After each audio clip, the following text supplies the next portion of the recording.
नमस्ते भारत। तो हमारा जो सफ़र है यूं ही चलता जा रहा है। अब हमने मध्य प्रदेश से लगभग पूरा कर लिया और हम अब जा रहे हैं बैतूल। बैतूल से फिर नागपुर और इस प्रकार से हम अपना आगे का सफ़र तय करेंगे। कुछ यात्रा के जो हमारे अनुभव रहते हैं आपसे हम समय समय पर शेयर करने का प्रयास करते हैं, और कुछ ऐसी भी बातें जो हमको ध्यान में आती है, जो देश हित में रहती है, जो संस्कृति के लिए अच्छी होती है, वो हम बताने का प्रयास करते हैं। तो हम निकले हैं इटारसी से और जा रहे हैं बैतूल। बीच रास्ते में हम थोड़ा थक गए तो हमने कहा थोड़ी देर बैठ ले। पूरा जंगल है, आपको हम थोड़ा दिखा सकते हैं कि आजू बाजू पूरा जंगल है। ये देखिए पूरा जंगल है। जंगल के पास में ही हम बढ़िया शांति है, प्रकृति की गोद में बैठे हुए हैं। और ये एक हाईवे से रास्ता गया हुआ है और ये पूरा जंगल है, दूर दूर तक जंगल ही जंगल है। तो यहाँ पर हम बैठे हैं और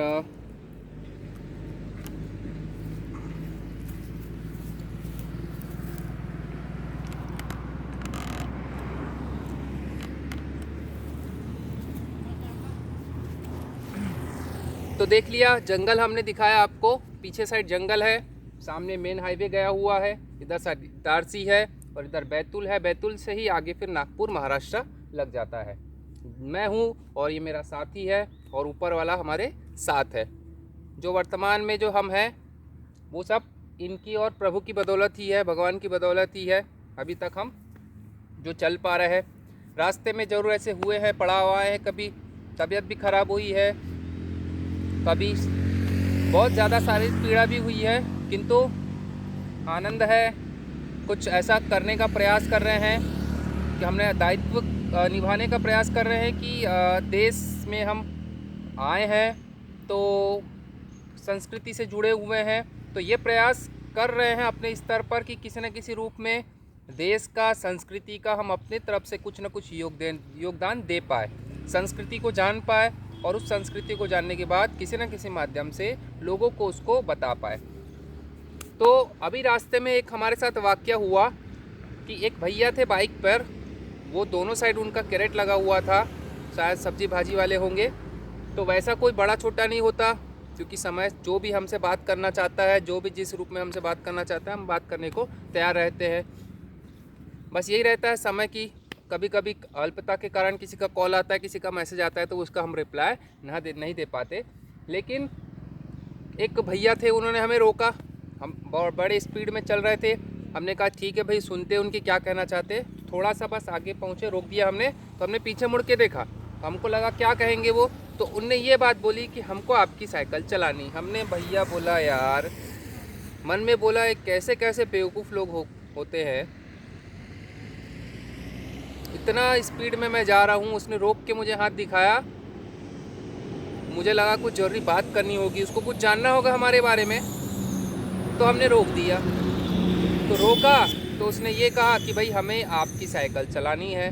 तो हम फिर तुरंत बढ़ लिए, उसको कुछ बोले नहीं। अब ऐसे को क्या जवाब दे बेवकूफ़ लोगों को। उसको समझना चाहिए कि भैया रास्ते पे जा रहे हैं, कहाँ से यार कहाँ जाना है। पूछते तो भी बता देते थे कि भाई यहाँ से आए और यहाँ पे जा रहे हैं। नहीं, उन्होंने डायरेक्ट यही कहा कि हमें आपकी साइकिल चलानी है। हमने कहा ठीक है भैया, इनके साथ बात करना सही नहीं है, तो हम बढ़ चले। तो आगे आए तो थोड़ा सा थकान ज़्यादा हो गई थी। इटारसी में सब लोगों ने बहुत अच्छे से हमारी व्यवस्था की, उनका बहुत बहुत धन्यवाद। और आगे हम बैतूल की ओर प्रस्थान कर रहे हैं। तो रास्ते में हमारे मित्र मिले थे जो हम साथ में पढ़े हुए, उसका भी वीडियो हमने अपलोड किया हुआ है। और जो वर्तमान में मैंने इटारसी में एक पेपर में जो न्यूज़ आई थी उसके बारे में चर्चा करना चाहूँगा। अगर आप वीडियो को ध्यान से सुनेंगे, समझेंगे ना, तो आपको बहुत सारे इसमें अर्थ समझ में आएंगे कि आखिर वीडियो का बनाने का उद्देश्य क्या है और मैं ये सब चीज़ क्यों कर रहा हूँ। किसी न किसी माध्यम से और हर वीडियो में कुछ ना कुछ बताने का प्रयास करता हूँ कि ये कारण रहा है करके मैं भारत की यात्रा साइकिल से कर रहा हूँ। आज 121 दिन हमारी भारत यात्रा को हो गए हैं। अगर देखा जाए तो 21 जून को हम निकले थे और आज 21 अक्टूबर है। तो पूरे के पूरे 121 दिन हो गए। वैसे 1-2 दिन 31 का महीना रहता है तो आप प्लस कर सकते हो, राउंड फिगर आप 121, ये आंकड़ा बहुत अच्छा रहता है। तो आज 121 दिन पूरे हो चुके हैं और आपके सामने हम बहुत अच्छी तरीके से स्वस्थ बैठे हैं।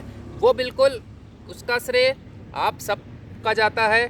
आप लोग किसी न किसी रूप में हमसे जुड़े थे, किसी न किसी रूप में आप लोगों ने हमारी सहायता की थी और किसी न किसी रूप में आप सभी लोगों का आशीर्वाद और प्रेम है। इस कारण से हम आज यहाँ पर सकुशल स्वस्थ बैठे हुए हैं। कोई दिक्कत नहीं, कोई परेशानी नहीं, बढ़िया मस्त है और आगे जा रहे हैं।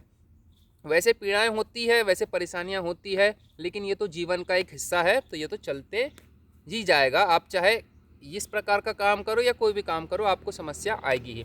हाँ, तो हम बात कर रहे थे एक टॉपिक पर जिसको मैंने अभी न्यूज़पेपर इटारसी में पढ़ा था। बहुत गंभीर टॉपिक है। हमारी भारतीय संस्कृति में सभी चीज़ों को बहुत ज़्यादा महत्व दिया गया है।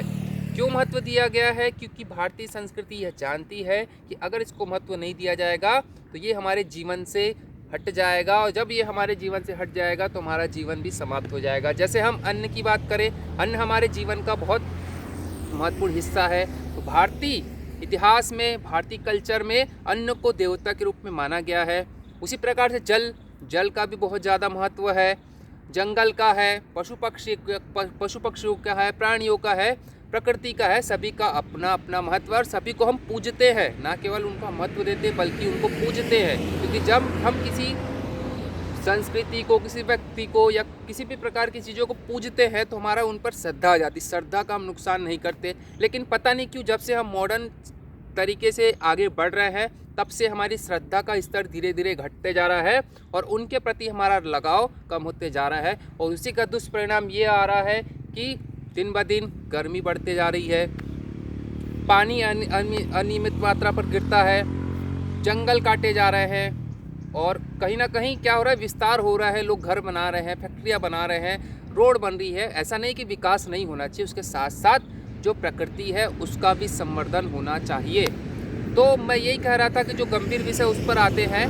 गंभीर विषय ये है कि जल के बारे में ऐसा लिखा हुआ था कि जल के स्रोत धीरे धीरे कम होते जा रहे हैं। कई जल के स्रोत हम रास्ते में आते हैं ना, जैसे तवा नदी के ऊपर से हम आए, हमने वीडियो इसके ऊपर डाला हुआ, आप देख भी सकते हो। उसमें हमने दिखाया है कि जो नदी का जो जल स्तर है बहुत कम हो गया है। बरसात ऋतु की बात करें, वर्षा ऋतु में अगर इतना कम जल स्तर रहेगा तो गर्मी में उसकी क्या हालत होगी, मतलब ना के बराबर उसमें जल था। बरसात में तो मतलब गर्मी में तो उसमें जल रहेगा ही नहीं।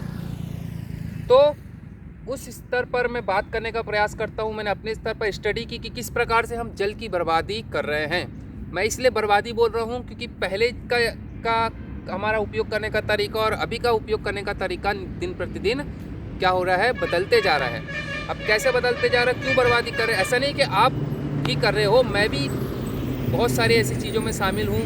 गलतियाँ मुझसे भी होती है और कई बार मुझसे भी ऐसी चीज़ें होती हैं, मेरे से भी जल का क्या होता है, कई बार ध्यान ना रहे तो उसकी बर्बादी हो जाती है।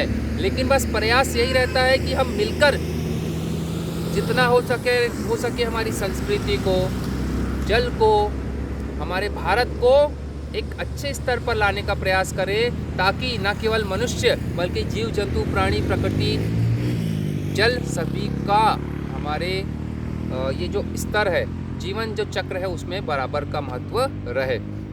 हाँ, तो अब मैंने स्टडी की बात कर रहा हूँ तो स्टडी में मैंने ये किया है, जैसे हम जब जल का उपयोग करते हैं वर्तमान में और पूर्व में, तो उसमें ज़मीन आसमान का फ़र्क आ गया। अभी जो तरीका है वो मॉडर्न आ गया, तो मॉडर्न तरीका में बहुत ज़्यादा नुकसान होता है, बहुत ज़्यादा बर्बादी होती है जल की। अब कैसे मैं बताता हूँ। पहले तो वैसे जग जाहिर है कि जब कोल्ड ड्रिंक्स वगैरह बनती है तो उसमें हज़ारों लीटर, लाखों लीटर पानी बर्बाद कर दिया जाता है। इसलिए नहीं कि उसको पानी, मतलब कोल्ड ड्रिंक में पानी भरा रहता है, उसको किसी न किसी लिक्विड में हम लोग कुछ फॉर्म में पीते हैं, उसको बनाने में बहुत सारा क्या हो जाता है, जो पानी है वो बर्बाद हो जाता है। जैसे हमारा भारतीय संस्कृति की बात करें, पहले की बात करें तरीका और अभी का, जैसे हम पेय पदार्थ का उपयोग करते हैं, तो पहले जब हम पेय पदार्थ का उपयोग करते थे तो वो पेय का पदार्थ का क्या था कि हमने एक गिलास में पानी लिया, उसमें नींबू निचोड़ा, शक्कर डाला, नमक डाला, जैसे भी आपको यूज़ करना है, मिलाया, पूरा का पूरा उसको हमने क्या किया, उपयोग कर लिया। उसी प्रकार से छाछ हो गया, पन्ना हो गया, रसना, जिस भी प्रकार से आप कह सकते हो, बहुत सारे चीज़ें जो हमारा पहले से हम उपयोग करते हैं उसमें जल की बिल्कुल भी बर्बादी नहीं होती थी।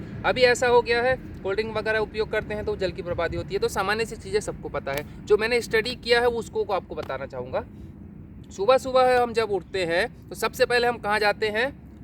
वॉशरूम जाते हैं, टॉयलेट जाते हैं, 2 नंबर जाते हैं, दीर्घ संका जाते हैं, पोटी जाते हैं, जो भी आप कह सकते हो, अपना अपना स्तर है, इसमें कुछ बुराई नहीं है। जो चीज़ है जो करने जा रहे हैं उसके बारे में बात करने में और वो कोई समस्या नहीं है।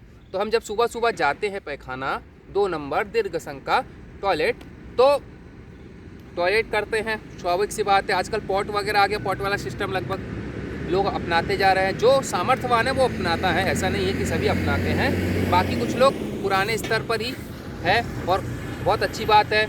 और जो नया अपना रहे हैं उसमें भी कोई बुराई नहीं है। किसी भी प्रकार से संस्कृति को या मॉडर्न तरीक़ों को अपनाना बुरा नहीं होता, बस उसमें सामंजस्य स्थापित करना होता है। तो बस मैं यही कह रहा था कि सुबह सुबह हम जाते हैं, टॉयलेट करते हैं, फ्लश दबाते हैं, साफ़ हो जाता है जो भी गंदगी रहती है, फिर हम वो दबाते हैं, साफ़ हो जाता है, हमारा हाथ डालने की ज़रूरत नहीं पड़ती। तो इस बीच में हम ये कह रहे थे कि इसमें ज़्यादा बर्बादी नहीं होती, बस वो हम जब वो करते हैं उसकी ज़्यादा बर्बादी होती है। बस बर्बादी कब होती है? जब लघु संका जाते हैं, मतलब 1 नंबर जाते हैं, पेशाब जाते हैं, बाथरूम जाते हैं, उसी में। कैसे? क्योंकि जो फ्लश करते हैं तो उसमें मान के चलिए 1 बाल्टी जितना पानी बह जाता है। तो टॉयलेट 2 नंबर करते हैं तो उसमें पानी पर्याप्त तो होना चाहिए, तो वो साफ़ हो जाता है। लेकिन जब बाथरूम जाते हैं तो इतना ज़्यादा पानी बर्बाद हो जाता है। मान के चलिए 1 बाल्टी पानी 10 लीटर उसमें पानी बर्बाद हो जाता है, तो बाथरूम में भी 10 लीटर पानी हर बार फ्लश करते हैं तो वो चला जाता है। जबकि 1 मग्गे पानी में 1 लीटर पानी में ये चीज़ हो जाती है। हर बार टॉयलेट तो हम 2 नंबर तो एक ही बार जाते हैं, 1 नंबर हमें बार बार जाना पड़ता है। तो हर बार जब हम 1 नंबर जाते हैं तो हर बार फ्लश करते हैं और हर बार वो पानी बह जाता है। तो हम कम से कम 10-20 बार अगर जाते होंगे, 2-5 बार भी जाते होंगे, तो आप अंदाज़ा लगा सकते हो कि हम कितना ज़्यादा पानी बर्बाद कर देते हैं। अब तरीका क्या हो सकता है, ये हम आप और हम मिलकर विचार कर सकते हैं। लेकिन जो समस्या है उस पर मैं बात करना का प्रयास कर रहा हूँ। बिल्कुल समस्या अगर पहले बात करेंगे, फिर उस पर हल निकालने का प्रयास करेंगे तो हल भी निकलता है। वो आगे का मैटर है, वो अपन आगे चर्चा करेंगे। तो सबसे पहले ये हो गया। दूसरा ये हो गया कि जब हम ब्रश करते हैं तो उसमें भी वॉश बेसिन हो गया। जब वॉश बेसिन हो गया है तो जब हम ब्रश गीला करते हैं तो उसमें पानी का उपयोग हो जाता है। फिर हम मुंह में डालते हैं, वो हो जाता है। ब्रश किया उसके बाद फिर हम जब कुल्ला करते हैं, जब गंदगी बाहर निकालने का प्रयास करते हैं, तो भी जब हम हाथ में लेते हैं तब उतने देर नल चालू रहता है, फिर हाथ में लेते फिर उतने देर नल चालू रहता है, फिर हाथ में लेते फिर उतने देर। इस प्रकार से जितनी बार हम कुल्ला करते हैं उतनी देर पानी चालू रहता है। लगभग ऐसा ही होता है। हमारे से भी कई बार गलतियाँ हो जाती है, जब हम कई जगह जाते हैं तो ध्यान नहीं रहता। तो ऐसा ही होता है, कॉमन सी बात है।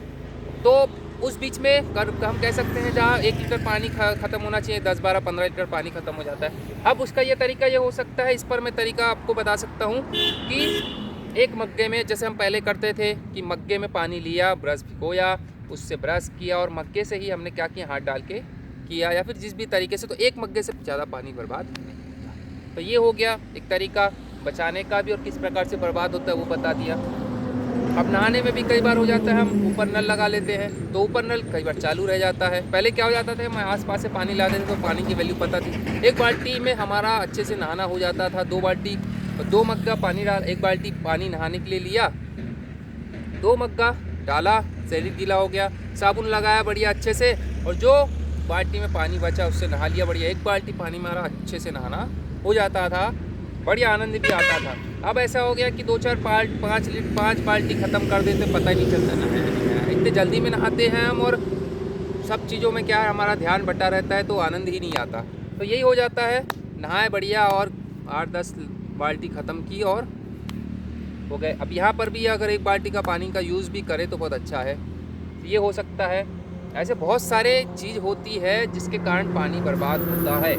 किसी न किसी माध्यम से मैं ये चाहता हूँ कि अगर ये संभव हो सके तो हम अगर पानी बचा सके, क्योंकि वो न्यूज़ में यही लिखा था कि जल्द से जल्द पानी के स्रोत कम होते जा रहे हैं। जो पानी का जो स्तर है, जो पहले कम खोदने पर पानी निकल आता था, आज बहुत अधिक खोदने पर पानी निकलता है। कई जगह से तो पानी निकलना भी बंद हो गया है। तो ये बहुत गंभीर विषय है। और एक बात और है जो महत्वपूर्ण, सबसे पहले मैं बात करना चाहूँगा कि मॉडर्न तरीका ये हो गया है कि हम आजकल 3 चप्पल उपयोग करते हैं। जूते तो ठीक है, जूते भी हम गिनती 3 चप्पल किस प्रकार से, 3 जोड़ी चप्पल, कैसा कि एक बाथरूम में आने जाने के लिए, केवल बाथरूम में जाने के लिए एक चप्पल बाहर हमें रखना पड़ता है, ठीक है। दूसरा, घर के अंदर घूमने के लिए एक चप्पल, कोई उपयोग करता होगा कोई नहीं करता होगा, सबकी बात नहीं कर रहा हूँ, लेकिन नॉर्मली मैंने कई बार देखा है तो उस पर मैं चर्चा करना चाहता हूँ। तो वो घर पे घूमने के लिए एक चप्पल, और उस चप्पल को बाहर नहीं ले आ सकते क्योंकि बाहर गंदगी रहती है और घर गंदा हो जाएगा, तो बाहर के लिए एक चप्पल, और जूते वगैरह सैंडल वगैरह रहती है बात, तो मतलब 4 से 5 अपने पास पैर में पहनने के लिए चीज़ें होती है। चलो होती है, कोई बात नहीं, हम सामर्थ्यवान हैं, कोई दिक्कत नहीं। अब जब हम चप्पल का उपयोग करते हैं बाथरूम में जाने के लिए, जब हम चप्पल का उपयोग करते हैं बाथरूम में जाने के लिए, एक बार और कहना चाहूँगा, तो हमारा पैर गंदा होने का सवाल ही नहीं होता। तो फिर हम चप्पल पैर क्यों धोते हैं? पैर हम इसलिए धोते थे क्योंकि हम चप्पल पहन के नहीं जाते थे। हो सकता है ऐसा मान्यता है कि भाई कुछ गंदगी, जबकि गंदगी आजकल रहती नहीं, बाथरूम इतना साफ़ सुथरा रखते हम, और बैठते ऊपर है, नीचे भी बैठते हैं तो भी भाई साफ़ तो इतना रहता है, हम इतने लिक्विड, ये दुनिया भर के लिक्विड का उपयोग करते हैं तो साफ़ रहता है, तो पैर में गंदगी कहाँ से आई? तो हम फिर भी मन में संतोष के लिए धोना चाहिए, अच्छी बात है। तो हमने बढ़िया पैर भी धोया, तो हर बार हम पैर धोते हैं, चप्पल भी साथ में लेके जाते हैं, तो 3 जोड़ी चप्पल हो गया हमारे घर में उपयोग। तो बस एक नॉर्मल सी चर्चा कर रहे हैं, कितनी आपको मेरी बात अच्छी लगी या फिर सही है गलत, वो आप डिसाइड कर सकते हैं, मैं अपने विचार रख सकता हूँ। मेरा कर्तव्य है या फिर मेरा ऐसा है कि भाई मैं सोचता हूँ कि मैं मेरे तरीके से प्रयास कर सकूँ कि कुछ थोड़ा सा सकारात्मक बदलाव ला सकूँ, और जितना हो सके मैं प्रयास भी करता हूँ। कोई ऐसा नहीं कि मैं बड़ा भारी काम कर रहा हूँ, बस इतना है कि भाई मेरे से जितना अच्छा हो सकता है मैं करने का प्रयास कर रहा हूँ। मेरा जो दायित्व है, मैं जब इस दुनिया भारत पर मेरा जन्म हुआ है, इस संस्कृति पर जन्म हुआ है, तो मैं जितना अपनी संस्कृति को बचाने का प्रयास कर सकूँ उतना मैं प्रयास करता हूँ। संस्कृति मतलब प्रकृति हो गया, जल हो गया, भोजन हो गया, बाकी सब चीज़ें। अब जैसे मान के चलिए हम रोड पर भी चलते हैं, तो रोड पर भी जब हम चलते हैं तो जीव जंतु बहुत सारे आपको मरे हुए दिखाई देते हैं, हमें भी दिखाई देते, तो हम ये प्रयास करते हैं कि वो जीव जंतु को, जानवर, कुत्ता है, बिल्ली है, गाय है, छोटा है तो कम से कम उठा के उसको साइड में कर दे, क्योंकि अगर वो वहीं पे पड़ा रहेगा तो गाड़ियाँ उस पर चलती जाएगी और उसकी हालत इतनी ख़राब हो जाएगी कि देखने लायक नहीं रहेगा, और कुछ समय में दुर्गंध आने लग जाती है। वो तो वैसे भी पड़ा रहेगा, दुर्गंध आने लग जाती है। बहुत सारे लोग करते भी हैं, ऐसा नहीं है, बहुत सारे लोग तो ऐसा भी हो गया कि काम करते हैं और किया कि नहीं किया किसी को पता भी नहीं चलता। आजकल छोटी छोटी चीज़ों का बहुत ज़्यादा प्रचार होता है, बड़ा बड़ा काम हो जाता है कि पता ही नहीं चलता।